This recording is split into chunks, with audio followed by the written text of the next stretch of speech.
Hello दोस्तों, LDC railway tech and mathematics में आप लोग का स्वागत है। आज हम लोग टेस्ट सीरीज 34 का पार्ट 2 हम लोग देखेंगे। इसका पार्ट 1 जो है 51 से पहले अर्थात 50 तक बना दिया गया है। यह टेस्ट सीरीज 34 का पार्ट 2 है।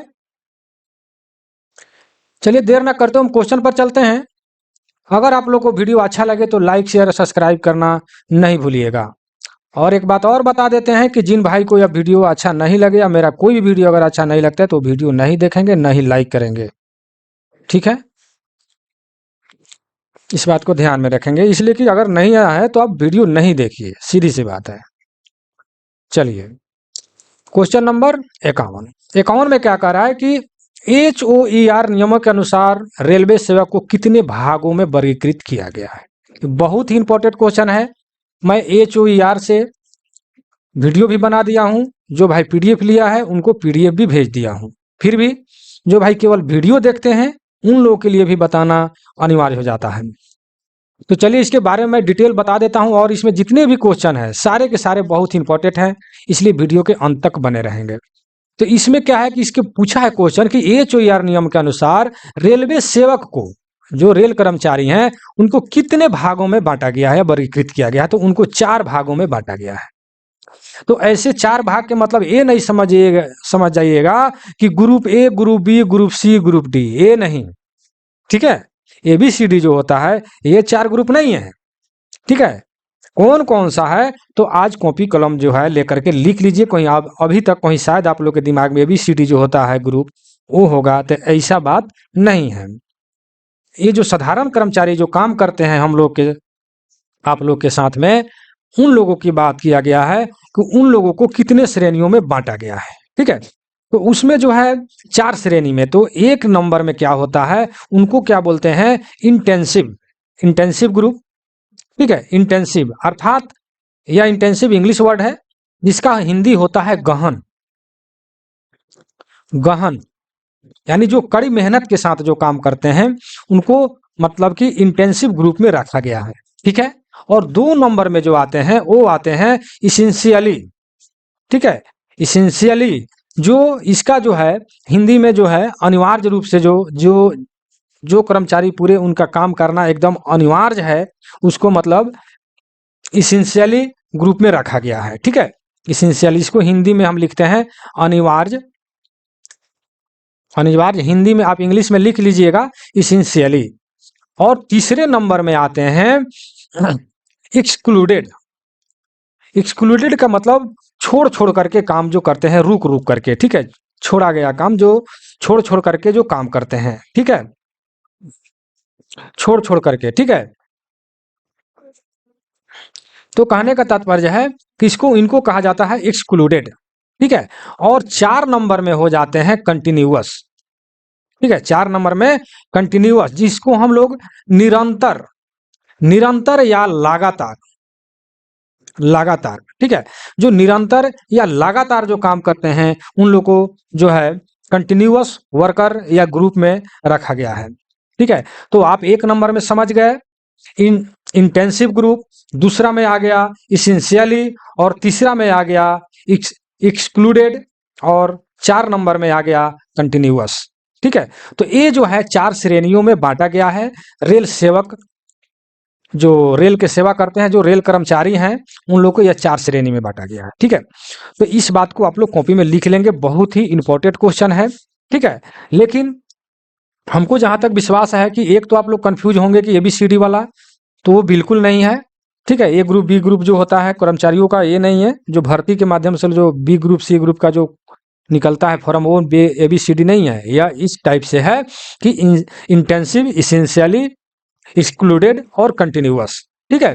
तो यह 4 ग्रुप है। और इसमें अगर ज्यादातर अगर पढ़ते हैं तो एक और चीज में आप लोग कंफ्यूज कर रहे होंगे शायद, अगर उसको भी लिख ले तो आप लोग को जो है एकदम जो है कंफर्म हो जाइएगा जब भी आप लोग मतलब इसको पढ़िएगा। तो ये तो आ गया रेल सेवक को कितने वर्गों में। और एक दूसरा क्वेश्चन में क्या आ जाता है कि वर्कशॉप को, ठीक है,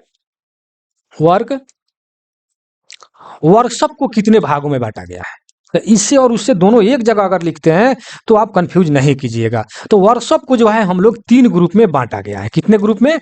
3 ग्रुप में बांटा गया है। जो फर्स्ट में जो आता है इसका प्रोडक्शन सब ग्रुप कहा जाता है। इसको क्या कहा जाता है? प्रोडक्शन सब ग्रुप।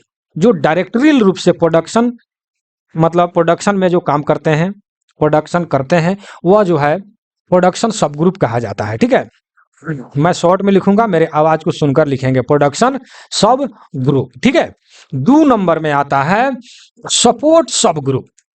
सपोर्ट सब ग्रुप, ठीक है, सपोर्ट सब ग्रुप। और 3 नंबर में आता है सपोर्ट डिपार्टमेंट ग्रुप।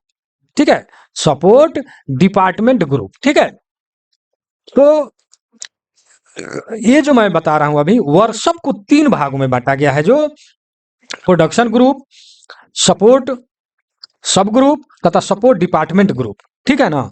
तो इसी के आधार पर वर्कशॉप में जो है आप लोग को इंसेंटिव जो मिलता है, इंसेंटिव पर देखिए, इंसेंटिव पर अभी टाइपिंग चल रहा है। बहुत सारे भाई बोले हैं कि सर इंसेंटिव पर भी एक वीडियो बना दीजिए। ठीक है, तो एक बात मैं कहना चाहूंगा कि शायद इसके जो टेस्ट सीरीज 34 है, 35 का जो टेस्ट कराऊंगा, तो मैं सोच रहा हूँ कि टेस्ट सीरीज 35 का वीडियो बाद में बनेगा, और पहले मैं इंसेंटिव और वेल्डिंग का भी पीडीएफ जो है आप लोगों को, वेल्डिंग का तो पीडीएफ चला गया है, तो वेल्डिंग का भी वीडियो बना दूं, जो इंपॉर्टेंट जो है ज़्यादातर के क्वेश्चन पूछे जाते हैं, और इंसेंटिव से जो ज़्यादातर क्वेश्चन पूछे जाते हैं उसका मैं वीडियो बना दूं और आप लोग को पीडीएफ भेज दूं, ताकि आप लोग को कहीं दिक्कत ना हो। तो शायद अगले जो टेस्ट होने वाला है, टेस्ट सीरीज 35, उसका वीडियो लेट से बने या नहीं बने, इसलिए आप लोग नोट्स तैयार कर लेंगे टेस्ट देने के बाद में। ठीक है, तो ये जो मैं बता रहा था, वर्कशॉप जो है, वर्कशॉप को 3 भागों में बांटा गया है।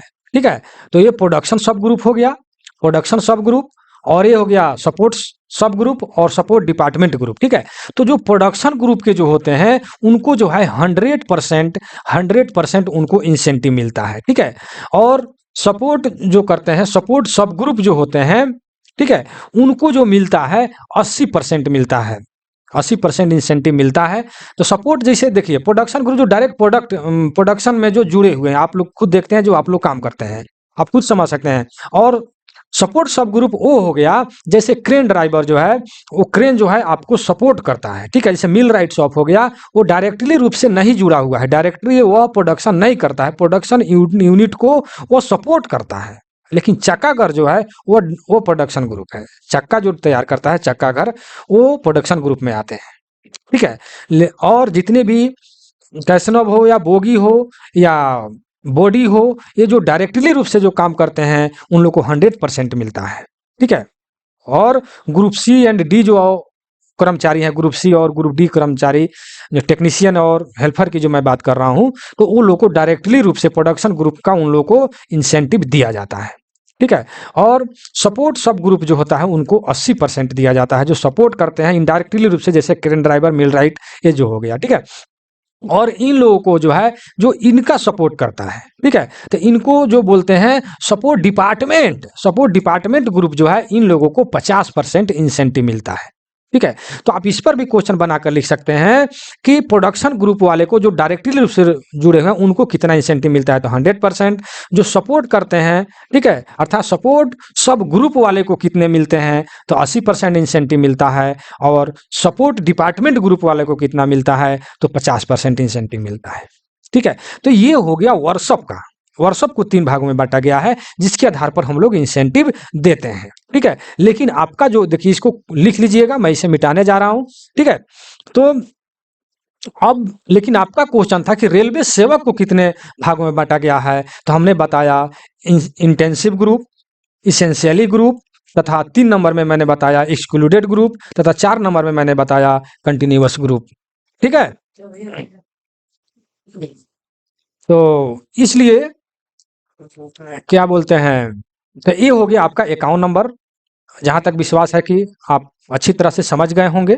ठीक है, अब हम चलते हैं नेक्स्ट क्वेश्चन पर, क्वेश्चन नंबर 52। ठीक है, 52 में कह रहा है कि निम्नलिखित HOAR द्वारा शासित नहीं है। ठीक है, कौन सो मतलब उन पर HOER नियम जो है लागू नहीं होता है, मतलब उससे शासित नहीं है। ठीक है, तो RPF जो है रेलवे प्रोटेक्शन फोर्स इसका फुल फॉर्म होता है। ठीक है, रेलवे प्रोटेक्शन फोर्स। ठीक है, तो ये जो RPF वाले जो हैं इन लोगों पर HOER का नियम लागू नहीं होता है। बाकी जितने भी आप देख रहे हैं ऑप्शन में, ये सभी पर जो है नियम लागू होता है HOER का। ठीक है, तो ये जो है एकदम इंपॉर्टेंट क्वेश्चन है, इस पर आप लोग विशेष ध्यान देंगे। ठीक है, अब हम चलते हैं नेक्स्ट क्वेश्चन पर। अगर यहां तक वीडियो में बने हैं तो एक बार लाइक शेयर कर दें।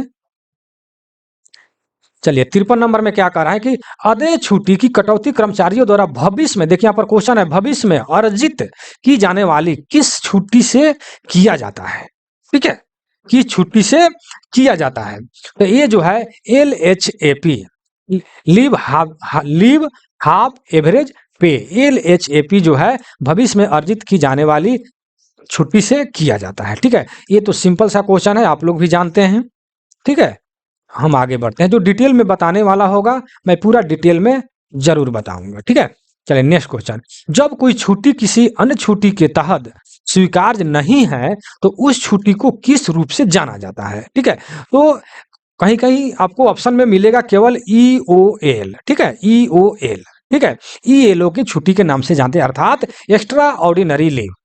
एक्स्ट्रा ऑर्डिनरी लीव, जब कोई छुट्टी किसी अन्य नियम के तहत स्वीकार्य नहीं है, अन्य नियम के तहत स्वीकार्य नहीं है, तब हम ELO छुट्टी का प्रयोग करते हैं, एक्स्ट्रा ऑर्डिनरी लीव। ठीक है, ये बहुत इंपॉर्टेंट क्वेश्चन है, इसमें सारे के सारे इंपॉर्टेंट क्वेश्चन है, इसलिए आप लोग इस वीडियो के अंत तक बने रहें।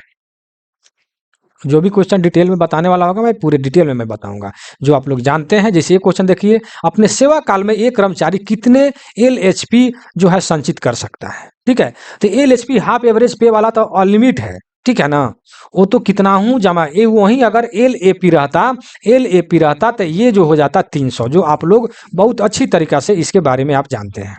और LHP जो होता है हाफ एवरेज पे वाला, जो हम लोग परिवर्तित अवकाश में चेंज करते हैं मेडिकल के लिए, तो वो जो है हम लोग अनलिमिटेड जितना इच्छा हो वो जमा किया जा सकता है। ठीक है, चलिए नेक्स्ट क्वेश्चन पर चलते हैं, ध्यान देंगे। कर प्रिविलेज पास पर अधिकतम वैधता, प्रिविलेज पास या अधिकतम वैधता जो है 5 महीना होता है। ठीक है, ये आप लोग को पास मिलता है, इसमें इसके भी बारे में आप लोग अच्छी तरीका से जानते हैं। ठीक है, देखिए हमको कहने का तात्पर्य है कि वीडियो को लंबा करने की क्या जरूरत है, जो आप लोग जानते हैं उसको अच्छी बात है, और विशेष करके मतलब हम आगे बढ़ेंगे। ठीक है, चलिए 57 नंबर में कह रहा है PTO का पूर्ण रूप क्या होता है, तो PTO का तो आप लोग जानबे करते हैं कि privilege ticket order, privilege ticket order इसका जो है फुल फॉर्म होता है। ठीक है, बहुत अच्छी तरीका से इसके बारे में आप जानते हैं। और नेक्स्ट क्वेश्चन, थोड़ा सा इसको ऊपर भगा लीजिए, क्वेश्चन नंबर 58। ठीक है, प्रिविलेज पास में कितने ब्रेक यात्राएं जो है आप मतलब दे सकते हैं। ठीक है, तो उसमें जो है अपने इच्छा से आपको कितना हूं आप दे सकते हैं, मार्ग में कोई भी संख्या आप दे सकते हैं, इसमें कोई दिक्कत की बात नहीं है। ठीक है ना, प्रिविलेज पास में क्या है 58 नंबर क्वेश्चन, जिसका आंसर सी हो गया। नेक्स्ट क्वेश्चन पर चलेंगे, ओकरा से मांग ना समझ में ना आते जब पढ़ावत में आवाज रिकॉर्ड जो ओकरा से मांग।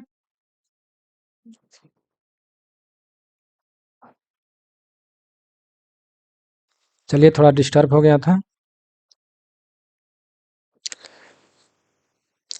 तो ये हो गया आपको। ठीक है, 59 नंबर क्वेश्चन में,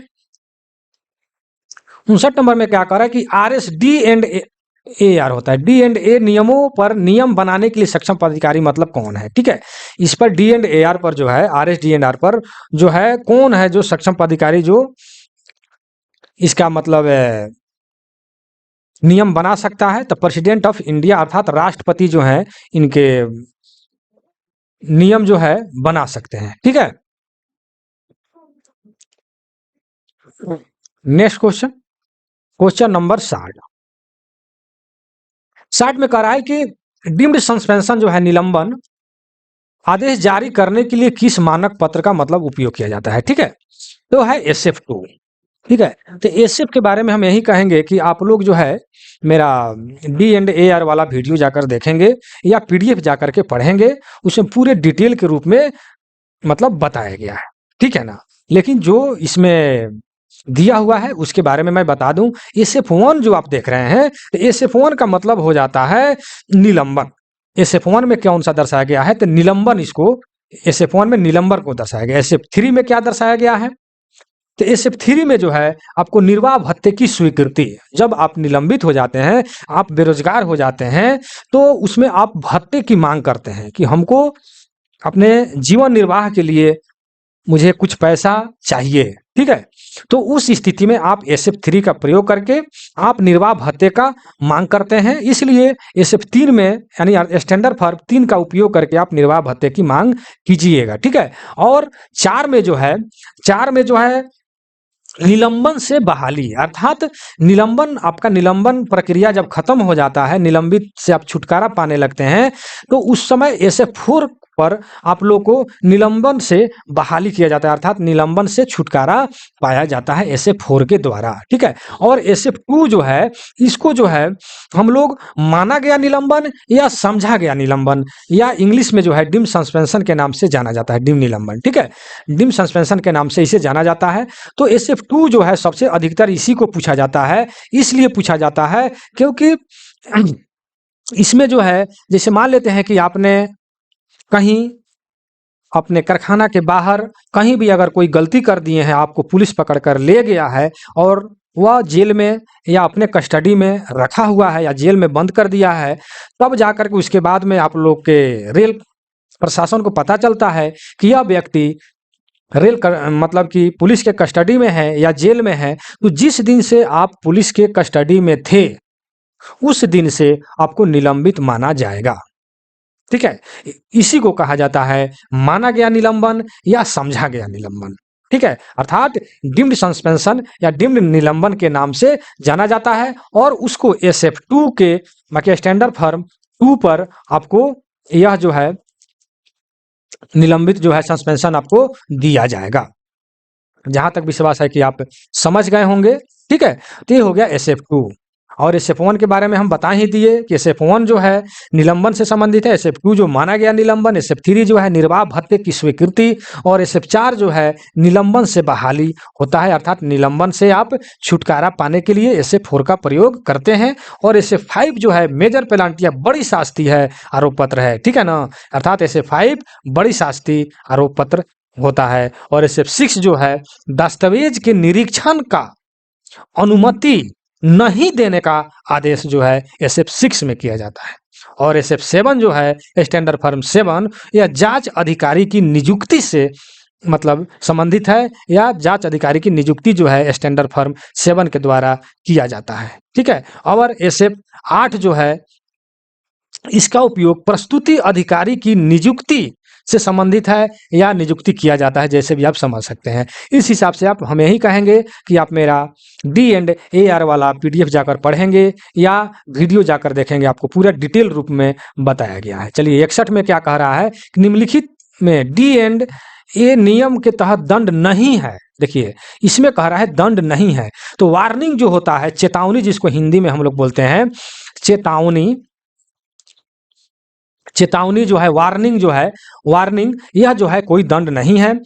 हम लोग वार्निंग जो है, जो भी मतलब अधिकारी हैं वार्निंग देते हैं कि इस तरह का गलती फिर से आप नहीं कीजिएगा, ठीक है। तो उसको हम लोग जो है चेतावनी या वार्निंग कहा जाता है, यह कोई दंड नहीं है, ठीक है, जो कि आपके B नंबर ऑप्शन में दिया हुआ है, ठीक है। चलिए नेक्स्ट क्वेश्चन नंबर 62 में क्या कह रहा है कि D&A नियम 1968 के तहत अपील प्रस्तुत करने का समय सीमा क्या है, ठीक है। तो आपके ऑप्शन में जो है 45 दिन है, लेकिन क्वेश्चन कहिएगा कि आप 10 दिन भी होता है, ठीक है। तो हम मान लेंगे कि हाँ भाई 10 दिन का भी होता है, ठीक है। तो 10 दिन कब होता है, 45 दिन कब होता है, इसके बारे में आप लोग अच्छी तरीका से समझ लें और क्या बोलते हैं लिख ले तो बहुत ही अच्छा रहेगा। तो 10 दिन कब होता है, तो SF5 के द्वारा जब कर्मचारी को आरोप पत्र दिया जाता है, तो कर्मचारी को इस पर अपना प्रतिवेदन देने के लिए जो है 10 दिनों का समय दिया जाता है। जब आपको SF5 मिलता है उस वक्त आपको जो है आरोप पत्र जब दिया जाता है SF5 वाला, तो उस वक्त कर्मचारी को अपना प्रतिवेदन देने के लिए जो भी अपना सफाई है, जो भी आपको कहना है या लेटर लिखना है या वकील को जो भी, मतलब आपको इसके लिए 10 दिन का समय दिया जाता है। कब? SF5 पर, ठीक है। लेकिन SF जब 11, ये तो आपका SF5 पर जो है आपको 10 दिन का समय दिया जाता है, ठीक है। और वहीं SF जब 11 जब रहेगा तो उस स्थिति में आपको 45 दिन का समय दिया जाता है, ठीक है।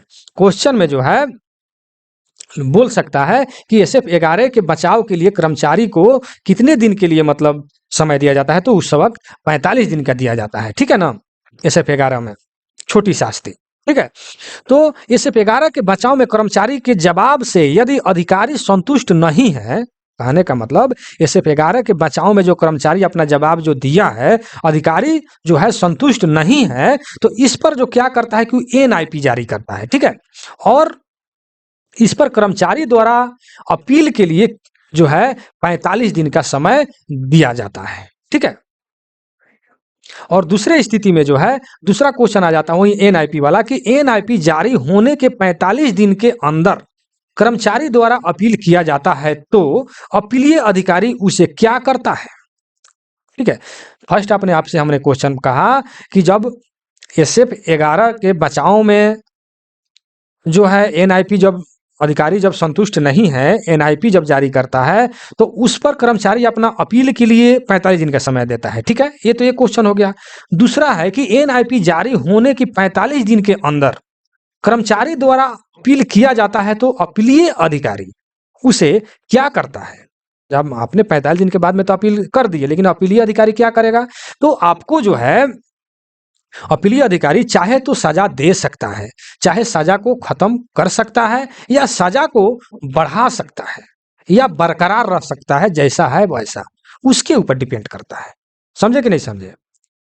इसलिए जहां तक विश्वास है कि इसके बारे में आप डिटेल रूप से समझ गए, ठीक है। SF जो है 5 में जो SF5 में जो है 10 दिन का समय दिया जाता है और SF जो है 11 में जो है 45 दिन का समय दिया जाता है आपको अपील करने के लिए, ठीक है।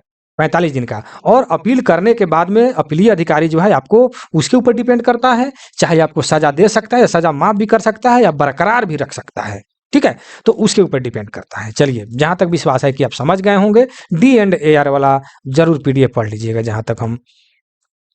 चलिए नेक्स्ट क्वेश्चन कर रहा है, जहां नियुक्ति पदाधिकारी जो नियुक्ति पदाधिकारी उपलब्ध नहीं है, देखिए यहाँ पर है नहीं है, तो निम्नलिखित अधिकारी से नियुक्ति पदाधिकारी के रूप में माना जाएगा, ठीक है।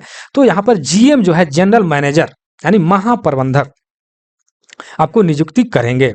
बहुत सारे भाई लोग जो म्यूचुअल कराते हैं या ज्वाइनिंग के समय फर्स्ट ज्वाइनिंग करते हैं, तो उन लोगों को जब कोई ज्वाइनिंग वाले, मतलब यहाँ पर क्वेश्चन में दिया है कि नियुक्ति पदाधिकारी जब नहीं रहते हैं तो उन लोगों को हेड क्वार्टर भेज दिया जाता है। हेड क्वार्टर में जाते हैं और उन लोग का ज्वाइनिंग जो है GM साहब अर्थात जनरल मैनेजर महाप्रबंधक साहब उनको उन लोगों को ज्वाइनिंग करते हैं, चाहे वो फर्स्ट ज्वाइनिंग हो या कहीं से म्यूचुअल कराकर आए हो। जब उन लोगों के पास नियुक्ति पदाधिकारी उनके वर्कशॉप में या जहाँ भी उनका नियुक्ति करना है वहाँ नहीं है कोई नियुक्ति पदाधिकारी, तो उस समय उन लोगों को GM के पास हेड क्वार्टर भेजा जाता है और वहीं उन लोगों को नियुक्ति पत्र देंगे।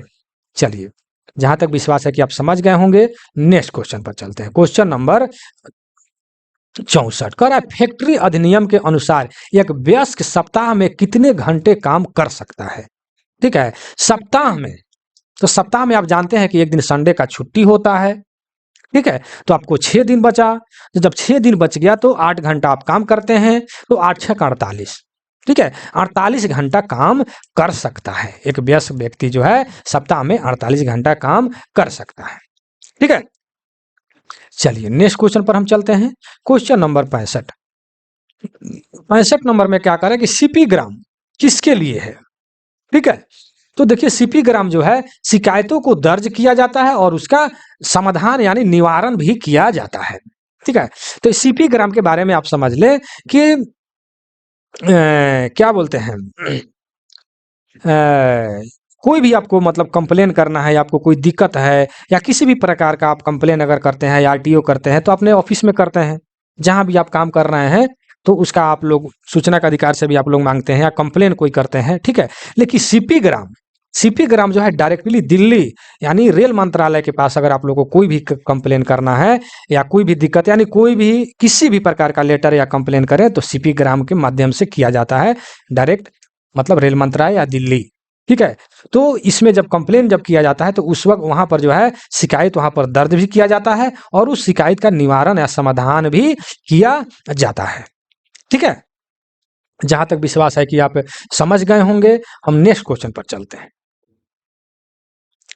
क्वेश्चन नंबर 66 कह रहा है कि एनपीएस न्यू पेंशन स्कीम नई पेंशन योजना क्या है, ठीक है। तो नई पेंशन योजना क्या है, ये तो सभी लोग आजकल जितने भी नए हैं 2004 के बाद वाले सारे के सारे लोग एनपीएस में हैं, वो तो बहुत अच्छी तरीका से जानते हैं कि एनपीएस क्या है। लेकिन आपके ऑप्शन के हिसाब से जो है टू टियर मतलब सिस्टम मतलब 2 स्तरीय प्रणाली है।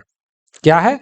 2 टायर मतलब प्रणाली, अर्थात कि 2 स्तरीय प्रणाली है, ठीक है। आपका जो है जान ही रहे हैं, जो भी भविष्य निधि में जो पैसा कट रहा है, कहाँ कहाँ कैसे कैसे आप एनपीएस जो है ऐप लोड कीजिए, और उस पर देखिए कि आपका पैसा कहाँ कहाँ लगाया गया है। 2 स्तरीय है, एक सरकार के पास है, तो एक किसी बैंक के पास है, क्या, ठीक है। समझ गए होंगे जो हम कहना चाह रहे हैं। आप जब एनपीएस लोड कीजिएगा, आप खुद देखिए कि आपका एनपीएस का जो पैसा कट रहा है, वो आपका पैसा कहाँ लगाया जा रहा है, किस बैंक में, एक्सिस बैंक या एचडीएफसी या एलआईसी, बहुत जगह पर मतलब कि लगाया जा रहा है, ठीक है। तो 2 स्तरीय है, एक तो सरकार के पास उसका मतलब हैंडलिंग है, कुछ जो है बैंक के पास है। तो एनपीएस के बारे में आप डिटेल जान रहे हैं, चलिए हम नेक्स्ट आगे बढ़ते हैं।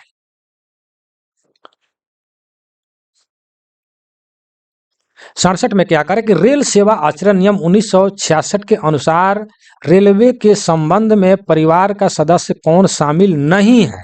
देखिए यहाँ पर है नहीं है, ठीक है। तो ध्यान देंगे इस बात को, ठीक है। और इस पर हम ये कहेंगे कि रेल आचरण नियम 1966 जो है जा करके आप जरूर पढ़ लेंगे। चलिए देखिए ऑप्शन में क्या है, वाइफ जो है 100% शामिल है, ठीक है। डिपेंडेंट सिस्टर, आप पर जो सिस्टर हैं, जो डिपेंडेंट है, जो आप पर आश्रित हैं, वो भी हो जाएंगे। डिपेंडेंट सन, ठीक है, वो जो भी लड़का है आपके ऊपर जो डिपेंड है, वो भी हो जाएंगे। लेकिन इंडिपेंडेंट जो है, डाउटर जो है, जो अपने ऊपर जो खुद आप पर आश्रित नहीं है, वो आपका सदस्य नहीं है, ठीक है। वह खुद ही मतलब अपने ऊपर आश्रित है, या अपने हस्बैंड के ऊपर है, यानी आप पर आश्रित अगर वो नहीं है, तो वह आपके परिवार का सदस्य नहीं है, या आपके परिवार में शामिल नहीं है, ठीक है। क्योंकि यहाँ पर इंडिपेंडेंट दिया हुआ है, आप इसको समझ सकते हैं। चलिए नेक्स्ट क्वेश्चन, क्वेश्चन नंबर 68 कह रहा है कि 20 श्रेणी के रेल कर्मचारी के लिए आवश्यक पीएमई के लिए सही क्या सही है, ठीक है। तो ये जो है इसका आंसर जो है आपको जो है बी नंबर है, ठीक है। 45 वर्ष की आयु होने पर और फिर 5 वर्ष, ठीक है। यह क्वेश्चन जो है इसी टाइप से आता है, इसे आप लोग याद रखेंगे, ठीक है ना। ये भी इंपॉर्टेंट है, बार बार पूछा जाता है, इसको आप लोग रट लेंगे। यह क्वेश्चन इसी टाइप से आता है, समझ में आए या ना आए, इसको आप रट लेंगे। नेक्स्ट क्वेश्चन देखिए, रक्तदान के लिए कितने दिन का जो है विशेष जो है अवकाश जो है मतलब छुट्टी दिया जाता है। तो इसमें जो है मात्र 1 दिन के लिए छुट्टी आपको दिया जाता है, ठीक है ना। ध्यान में रखिएगा, स्पेशल कॉजुअल लीव जो है मिलता है आपको 1 दिन के लिए। जब आप किसी को रक्तदान करते हैं, रक्त देते हैं, तो आपको 1 दिन के लिए छुट्टी दिया जाता है, ठीक है। चलिए, तो बहुत पहले से हम बहुत सारे वीडियो में इस बात को अच्छी डिटेल रूप से बताए हैं। निम्नलिखित अवधि से अधिक निलंबन का विस्तार नहीं किया जा सकता। मतलब कि आप अगर निलंबित हैं, ठीक है, आपको स्टैंडर्ड फॉर्म दिया गया है, जिसे बड़ी शास्ति जैसे SF5 भी दिया गया है, ठीक है। तो कह रहा है निलंबन का जो है निलंबन, यहाँ निलंबन की बात किया गया, निलंबन को जो है विस्तार नहीं किया जा सकता 180 दिन, अर्थात 6 माह से ज्यादा आपको निलंबन का विस्तार मतलब यदि खींच खाच करके मतलब 6 माह से ज्यादा तक नहीं ले जाया जा सकता है, अर्थात 180 दिन, ठीक है। ध्यान में रखेंगे, ये सब रटने वाला क्वेश्चन है, एकदम रट लेंगे। क्वेश्चन नंबर 71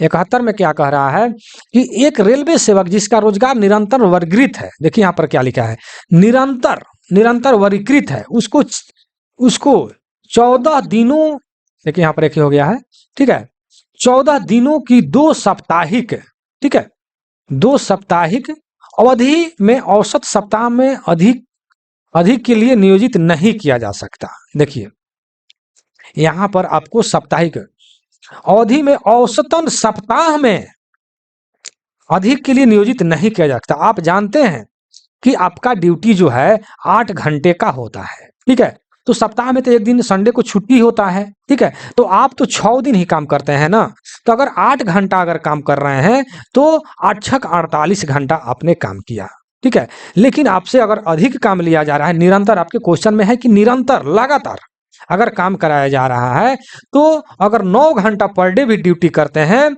9 घंटा, तो 9 यहां तक जो है 9 छक 54, ठीक है, 54 घंटा से ज्यादा आपको लगातार निरंतर छुट्टी मतलब काम नहीं कराया जा सकता, अर्थात 54 घंटा से अधिक, ठीक है, औसत सप्ताह में जो है यहाँ पर लिखा है कि सप्ताह में जो है 54 घंटा से अधिक आपको ड्यूटी नहीं कराया जा सकता, ठीक है, अधिकतम निरंतर लगातार।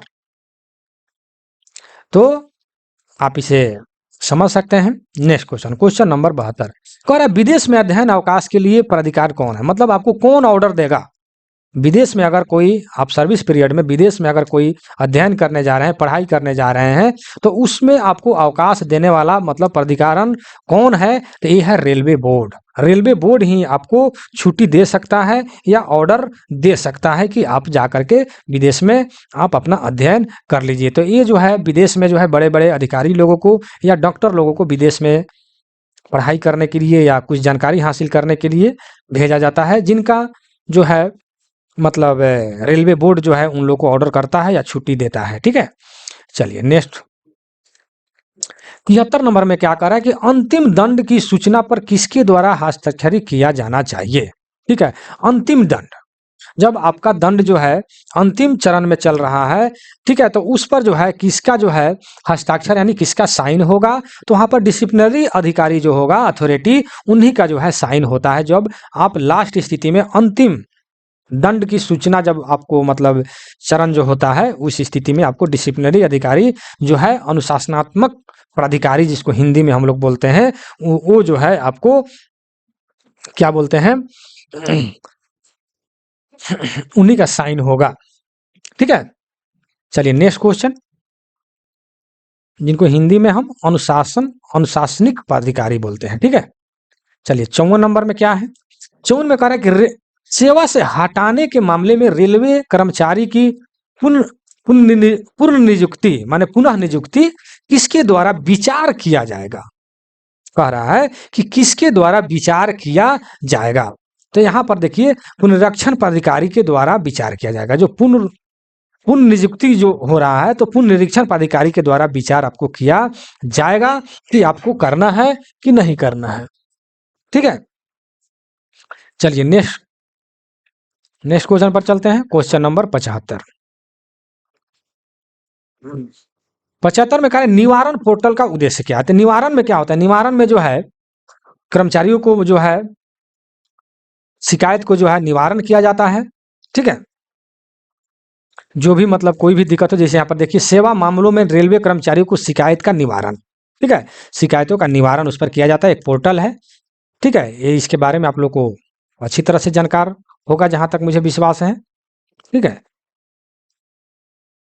चलिए नेक्स्ट क्वेश्चन, SWR जन का मुख्यालय कहाँ है, तो इसका मुख्यालय जो है हुबली में है, ठीक है, बी नंबर में है, हुबली में है। ये जीके टाइप का है, आप इसे रट लीजिएगा, ठीक है। 77 में क्या लिखा है कि भारतीय रेलवे का पहिया अधूरा कारखाना तो बेंगलोर में है। ये तो बहुत पहले से आप लोग जानते आ रहे हैं, जब आप लोग स्टूडेंट लाइफ में थे तब से आप जानते आ रहे हैं, ठीक है, यह बेंगलोर में है, ठीक है। रैम RAM का मतलब तो रैंडम एक्सेस मेमोरी, ठीक है, तो ये भी आप लोग स्टूडेंट लाइफ से ही जानते आ रहे हैं, रैंडम एक्सेस मेमोरी, ठीक है। तो ये जीके टाइप के है, आप लोग इसे याद कर लेंगे, ठीक है, रट लेंगे। विशेष टेक्निकल होगा, हम जरूर समझाएंगे। निम्नलिखित उपकरण को छोड़कर सभी स्टोरेज डिवाइस का उदाहरण है। बाकी स्टोरेज डिवाइस मतलब उसको छोड़ करके बाकी देखिए यहाँ पर प्रिंटर जो दिया हुआ है, प्रिंटर तो आप जान रहे हैं प्रिंट करता है, बाकी जितना भी दे रहा है स्टोरेज, उसमें सीडी डिस्क जो सीडी ड्राइव या डिस्क ड्राइव जितना भी है इसमें स्टोरेज होता है, लेकिन प्रिंटर में स्टोरेज नहीं होता, इसे प्रिंट आउट निकाला जाता है। ठीक है, नेक्स्ट क्वेश्चन, लैन। देखिए ये सबसे अधिक रिपीट होता है। ठीक है, लैन, LAN का पूर्ण रूप कर रहा है, तो इसका होता है local area network. Local area network जो आप सी नंबर में जो देख रहे हैं, ये बहुत ज्यादा पूछता है, इसलिए इसको आप ध्यान में रखेंगे। ठीक है, लोकल एरिया नेटवर्क। देखिए हम इस पर एक बात कहना चाहूंगा कि देखिए यह जो क्वेश्चन आप देख रहे हैं कंप्यूटर से है। ठीक है, तो कोई जरूरी नहीं है कि यह क्वेश्चन आपको पूछ ही देगा। हमको कहने का तात्पर्य है कि जब भी आप टेस्ट देते हैं प्रत्येक संडे को, तो टेस्ट से आपको ये फायदा होता है कि आपको यह क्वेश्चन समझ में आता है कि यह क्वेश्चन कहाँ कहाँ से पूछा जाता है, किस तरीका से पूछा जाता है। तो इस बात का आपको ज्यादातर के मतलब कि ज्ञान होता है, और उस हिसाब से आप लोग तैयारी करते हैं या तैयारी करना चाहिए। ठीक है, तो जैसे कि यह कंप्यूटर का क्वेश्चन है, तो इससे आप समझ गए होंगे कि कंप्यूटर से भी क्वेश्चन पूछा जाता है और हमको कंप्यूटर पढ़ लेना चाहिए। ठीक है, कंप्यूटर से भी कम से कम 2 या 4 क्वेश्चन रहता है, अधिकतम 5 क्वेश्चन। ठीक है, तो कंप्यूटर भी आपको पढ़ना है। ठीक है, और ऊपर जो रेल कारखाना या रेल पहिया कारखाना जो पूछा था, तो रेलवे से संबंधित जो जीके है वह आपको पढ़ना है। ठीक है, तो ये जो है आप ध्यान में रखेंगे। नेक्स्ट क्वेश्चन, नई समूह ए केंद्रीय सेवा जो है IRMS जो है का अर्थ क्या है। ठीक है, तो ये जो IRMS जो है, आप लोग हर एक आदमी के पास आजकल यह ऐप भी है। ठीक है, तो यहाँ पर देखिए इंडियन रेलवे मैनेजमेंट सिस्टम, इसका जो है फुल फॉर्म होता है इंडियन रेलवे मैनेजमेंट सिस्टम। ठीक है, नेक्स्ट क्वेश्चन, क्वेश्चन नंबर 82, देश का सबसे लंबा स्टील ब्रिज महात्मा गांधी सेतु पुल किस राज्य में स्थित है। ठीक है, तो गांधी सेतु कहाँ है, तो आप सभी लोग जानते हैं कि बिहार में जो हाजीपुर और पटना के बीच में जो जोड़ता है, ये बहुत अच्छी तरीका से सभी लोग जानते हैं।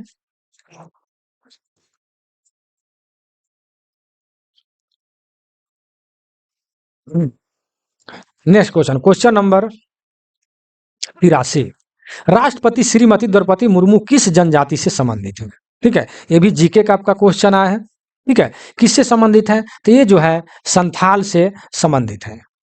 ठीक है, नेक्स्ट क्वेश्चन, क्वेश्चन 84 नंबर, कराए कि माल और सेवा कर GST परिषद के प्रमुख कौन है। ठीक है, तो ये जो है वित्त मंत्री होते हैं इसके। ठीक है, GST का जो प्रमुख जो होते हैं केंद्रीय वित्त मंत्री होते हैं। ठीक है, तो ये सब जीके का क्वेश्चन है, आप लोग अपना ध्यान में रखेंगे। Next question, question number 85, Bharat का पहला और एकमात्र राज्य कौन सा जिसके पास अपनी इंटरनेट सेवा है। ठीक है, तो ये है केरला। ठीक है, केरल जो है ये अपना एक इंटरनेट सेवा है, ये जीके का रूप में है, आप लोग इसे ध्यान में रखेंगे और इसे याद कर लेंगे। ठीक है, नेक्स्ट क्वेश्चन, क्वेश्चन नंबर 86, कौन सा शहर ओलंपिक खेल 2024 का मेजबानी करेगा। ठीक है, तो ये जो है पेरिस है। ठीक है ना, ये जीके का रूप में है, आप लोग ध्यान में रखेंगे, याद कर लेंगे, रट लेंगे। नेक्स्ट क्वेश्चन, क्वेश्चन नंबर 87, राष्ट्रमंडल खेल 2022 किस शहर में आयोजित किए गए थे, यानी कि कहां पर यह किया गया था। ठीक है, तो ये जो है बर्मिंघम में किया गया था। कहां पर, बर्मिंघम में। ठीक है, ये भी जीके टाइप का है, आप इसे याद रख करेंगे। कह रहा है निम्नलिखित में से कौन सा खेल राष्ट्रमंडल खेल 2022 का हिस्सा नहीं है। ठीक है, तो मेन क्रिकेट जो, अब क्रिकेट जो है राष्ट्रमंडल खेल में जो है सम्मिलित नहीं किया जाता है, मेंस क्रिकेट जो है इसको जो है शामिल नहीं किया गया है। ठीक है, next question, question number 89, Indira Gandhi कृषि विश्वविद्यालय निम्नलिखित में से किस स्थान पर स्थित है। ठीक है, यह कहाँ स्थित है, तो इसको आप लोग जीके में पहले भी आप लोग पढ़े हुएगा। ठीक है, यह रायपुर जो है छत्तीसगढ़ में है। ठीक है, रायपुर छत्तीसगढ़ में है। नेक्स्ट क्वेश्चन, क्वेश्चन नंबर 90, 90 में जो है लोकसभा के अध्यक्ष का चुनाव कौन करता है? ठीक है, लोकसभा का चुनाव कौन करता है? तो लोकसभा के जो मेंबर जो होते हैं वही लोग इनका चुनाव करते हैं। ठीक है ना। यहाँ पर देखिए सी नंबर में दिया है मेंबर्स ऑफ लोकसभा। लोकसभा के जो मेंबर होते हैं वही जो है लोकसभा अध्यक्ष का चुनाव करते हैं। ठीक है, ये तो बहुत अच्छी तरीका से आप जानते हैं। रेल मंत्रालय में रेल राज्य मंत्री कौन है? ठीक है, रेल मंत्रालय में रेल राज्य मंत्री कौन है? तो देखिए जब का यह क्वेश्चन है उस हिसाब से इसमें आंसर दिया गया है। ठीक है, और उसी हिसाब से मैं भी बताऊंगा। ठीक है, अभी प्रेजेंट में कौन है आप जानते हैं, नहीं जानते हैं तो आप गूगल पर सर्च कर लीजिएगा। ठीक है, तो अभी जो क्वेश्चन जिस टाइम का है उस हिसाब से मैं क्वेश्चन को आप लोग के सामने रखूंगा। ठीक है, तो यहाँ जो है दर्शना जारदोस, इसका सही आंसर होगा रेल मंत्रालय में रेल राज्य मंत्री कौन है? ठीक है, और उस वक्त जब का यह क्वेश्चन है उस वक्त जो है दर्शना जारदोस जो है यह एक जो है महिला है। कौन सा है? महिला है। ठीक है ना। और दो दो आदमी को जो है रेल राज्य मंत्री रखा गया है, जो एक है राव साहब पाटिल दानवे। राव साहेब पाटिल दानवे, जो कि क्या बोलते हैं यह पुरुष है, उनका नाम है राव साहब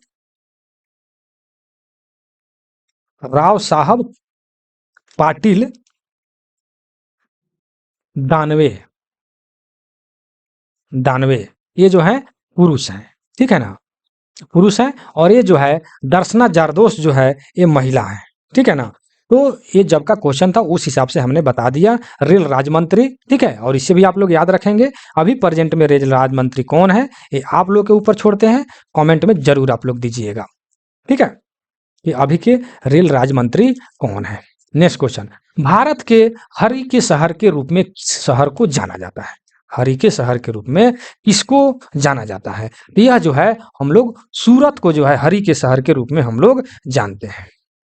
ठीक है, और नेक्स्ट क्वेश्चन देखिए, यूनाइटेड किंगडम के वर्तमान प्रधानमंत्री कौन है? तो वर्तमान जो है अभी जब देखिए वो इंडियन जो है जो यूनाइटेड किंगडम में जो है वर्तमान प्रधानमंत्री बने हुए हैं ऋषि, क्या लिखा है? ऋषि सुनक। ठीक है, ऋषि सुनक जो है अभी जो है यूनाइटेड किंगडम के वर्तमान प्रधानमंत्री हैं। ठीक है ना। Next question, question number 94। 94 में क्या लिखा है कि डुरंड कप किस खेल से संबंधित है? डुरंड कप जो है किस खेल से संबंधित है? तो यह जो है फुटबॉल से संबंधित है। ये भी आप लोग जीके में आप लोग क्या बोलते हैं स्टूडेंट लाइफ से ही आप लोग इसे पढ़ते आ रहे हैं, इसमें विशेष कोई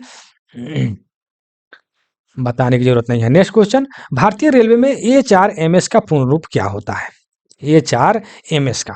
ठीक है, तो एचआरएमएस प्रत्येक आदमी के पास यह ऐप है।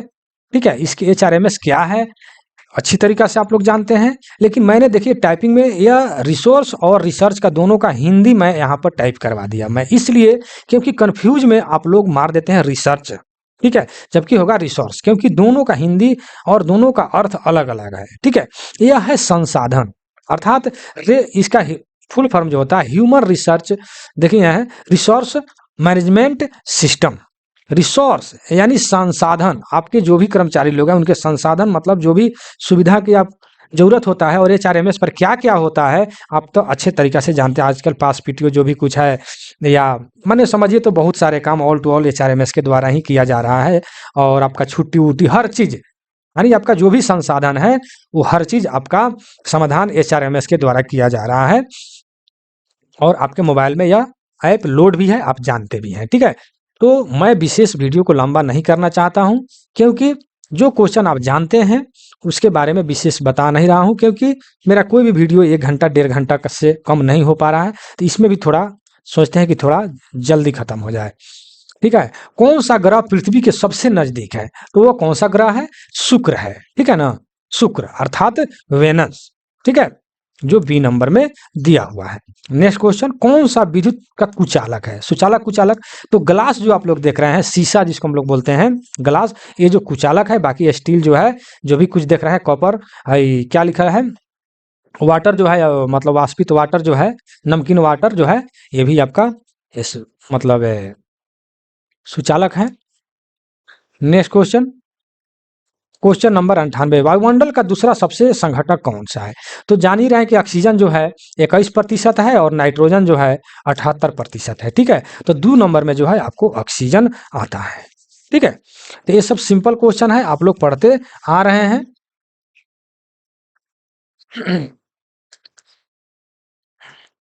चलिए नेक्स्ट क्वेश्चन पर चलते हैं। क्वेश्चन नंबर 99, अंतर्राष्ट्रीय योग दिवस कब मनाया जाता है? तो अंतर्राष्ट्रीय योग दिवस जो है 21 जून को मनाया जाता है, जो आपको सी नंबर में दिया हुआ है। ठीक है, ये कोई नई बात नहीं है, आप लोग जीके में पहले से पढ़ते आ रहे हैं। ठीक है, मीनाक्षी मंदिर कहाँ स्थित है? मीनाक्षी मंदिर कहाँ स्थित है? ये भी आप जीके का क्वेश्चन है। ठीक है, तो यह जो है मदुरई में स्थित है। कहाँ है? मदुरई। ठीक है, नेक्स्ट क्वेश्चन, क्वेश्चन नंबर 101। चलिए राजभाषा चालू हो जाएगा अब।